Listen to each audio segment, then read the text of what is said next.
Donation गरेर आम नेपाली जनतालाई आवश्यक पहुँचेर जुन दिइरहनु भएको छ एउटा चिकित्सकको नाताले तपाईँलाई स्यालुट गर्न चाहन्छु।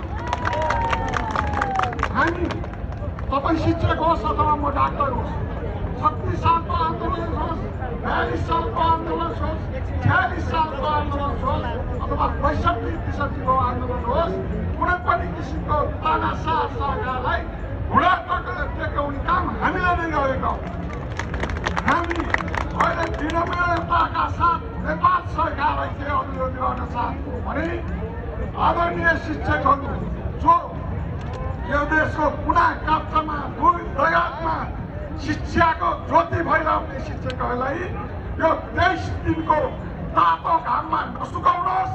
यथाशीघ्र चिकित्सकको माग पुरा गरी नेपालको वातावरणलाई स्वच्छ बनाउनमा हार्दिक अनुरोध गर्दछु। शिक्षाका पृथ्वीलाई संसारको कुनै पनि तानाशाहले झुकाउन सकेको छैन, त्यसकारण अहिले पनि झुक्दैन।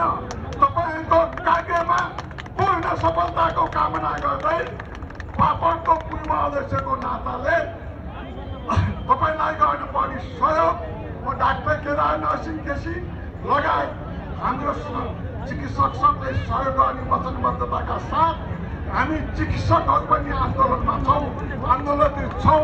सरकारले अगाडि बढ्न हार्दिक अनुरोध गर्दछु।